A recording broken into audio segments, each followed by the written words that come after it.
course, as it gets closest to Earth, that will be on December 19th, we'll have the best opportunity to use the hundreds of telescopes on Earth and the Hubble and Webb space telescopes to get our best data on it. So, as far as I can... Independent observers just confirmed something that straight up shouldn't exist. And they did it from two completely different countries using totally different setups. This wasn't some backyard guesswork either. This came from serious eyes on the sky, miles apart, locked in on the same impossible detail. What they captured was a sunward pointing jet extending from 3I/ATLAS, holding the exact same orientation for a full 48 hours. Thailand picked it up using rotational gradient filters, while Italy caught it in natural light captures. And here's the wild part. This wasn't a dust tail getting shoved backward by solar wind. It wasn't a trick angle, it wasn't a glitch, and it wasn't wishful thinking.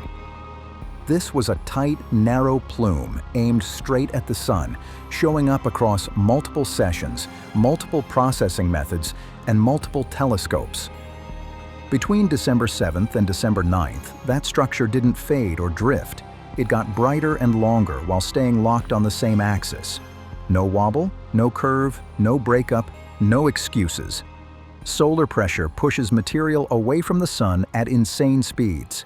Yet this feature is moving toward it, and that's where things go off the rails fast. Even crazier, the nucleus stays perfectly compact in every frame. No distortion, no cracking, no collapse, while the sunward region shows uneven brightness that straight up breaks standard comet physics. If you've been watching 3I/ATLAS and waiting for the moment the data stopped being debatable, this is it.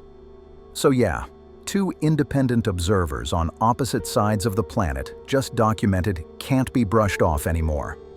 This isn't a processing artifact, this is cross-verified, reproducible structure that demands answers.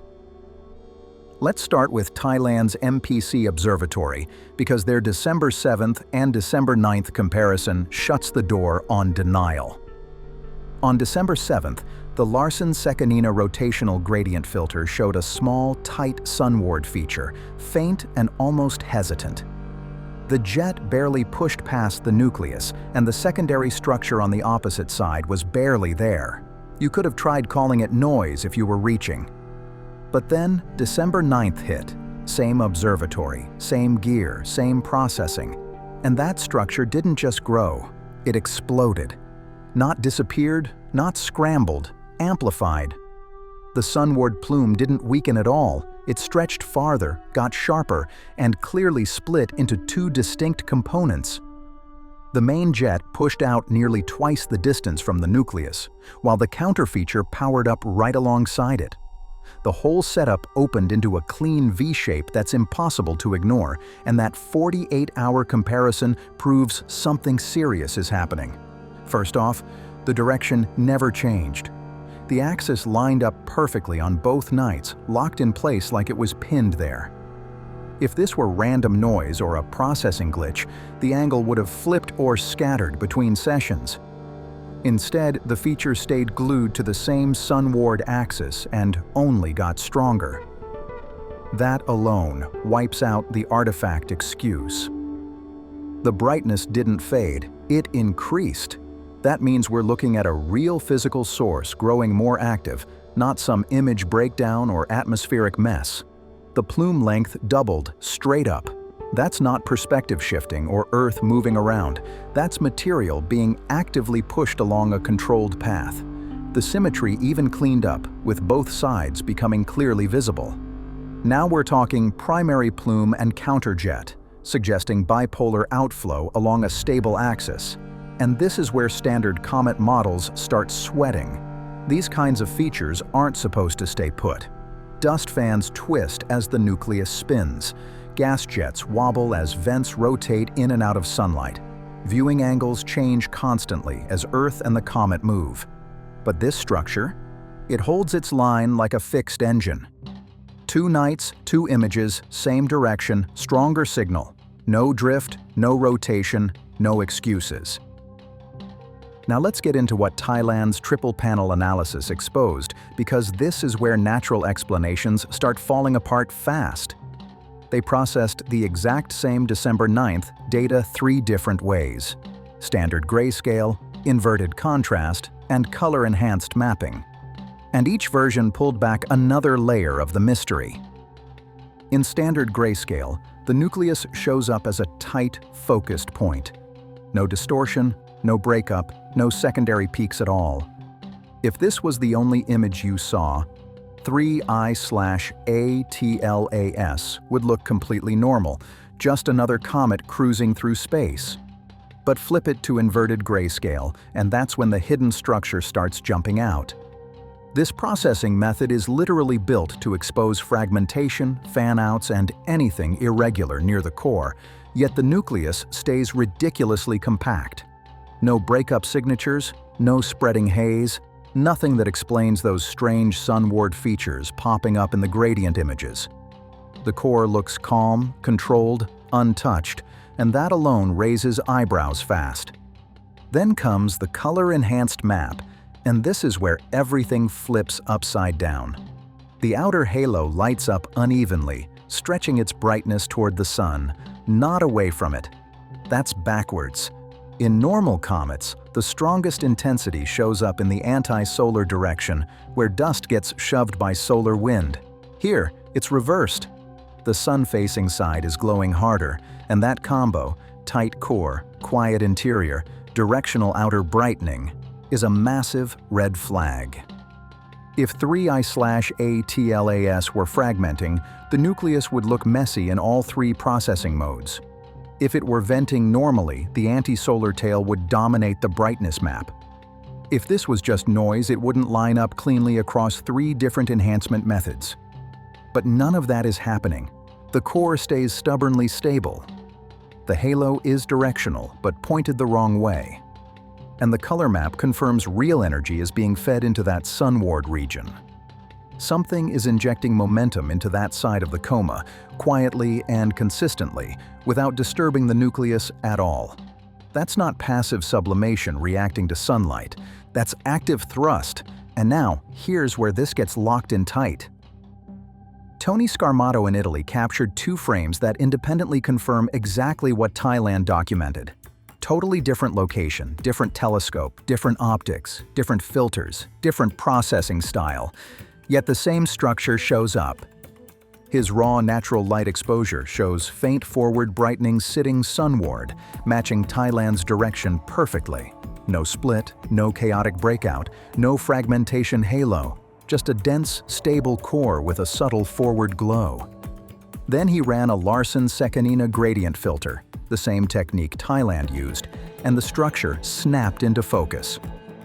The central nucleus stayed extremely tight, roughly 4,000 kilometers across at this resolution scale, and shooting straight out from it was a narrow, bright, jet-aimed sunward. No bending, no dispersing, no dust fan behavior at all. The tail behaves exactly how comet physics says it should, pointing away from the sun. But that sunward feature? It lines up perfectly with Thailand's December 7th and 9th observations. Different country, different telescope, different night. Same structure. That's not luck, and it's definitely not coincidence. That's cross-verification, plain and simple. Multiple observers, different countries, different equipment, all locking onto the same forward-facing structure on 3I/ATLAS.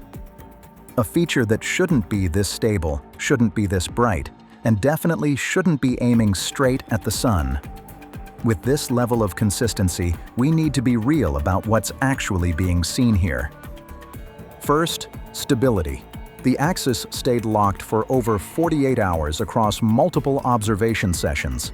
Natural comet jets wobble as the nucleus spins. They don't sit still like this. Second, growth. Between December 7th and 9th, the structure didn't fade, it amplified. Longer, brighter, sharper, more defined. Dust tails weaken as comets move away from the sun, yet this feature intensified while pointing directly toward it, even with solar wind blasting outward at roughly 400 kilometers per second. That kind of behavior requires thrust, something pushing harder than solar wind pressure itself.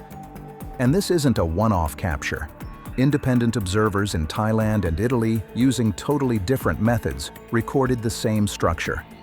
This isn't a local glitch, and it's not a processing trick. It's reproducible, and that matters. Now look at nucleus integrity. The core stays perfectly compact across every processing method. No cracking, no distortion, no selective breakup. Material streams sunward, yet the nucleus remains intact everywhere else. Objects don't fragment in just one direction while staying clean in all others. That's not how natural breakup works. To explain this naturally, you have to stack excuses. Maybe it's a jet at the perfect angle. Maybe dust grains just happen to follow the perfect path. Maybe the viewing geometry creates the perfect illusion. Each idea might sound okay alone, but all of them happening together, visible from different continents, stable for days, that stretches credibility hard. The simplest explanation, the one nobody wants to say out loud, is that something inside 3I/ATLAS is generating controlled thrust. Not passive venting from sunlight, but active output to hold orientation or adjust movement. And if this were a probe, ask yourself, what would we expect to see? Directional thrust for course correction. Stable orientation that ignores normal rotation. A compact core holding its shape, showing real structural integrity. Sunward jets that make sense for deceleration or stabilization, not random blowback. And most important, cross-verified observations showing the same behavior no matter where you're standing on Earth. That's exactly what Thailand and Italy just put on the record. Let me be clear. I'm not saying this proves an artificial origin. I'm saying the data is pushing us toward explanations that mainstream astronomy refuses to touch. The longer experts stay quiet about the sunward jets, the locked axis, and the cross-verified structure, the louder that silence gets. At some point, ignoring consistent data stops being caution and starts looking like avoidance. So what do you think is driving that sunward jet? A freak venting angle that somehow breaks every rule, or something more deliberate happening under the surface? Drop your theory in the comments. Like the video, subscribe to the StellarDrift channel, and share this with anyone watching the skies. Because when independent observers in two different countries capture the same impossible structure, silence isn't science, and we'll see you on the next one.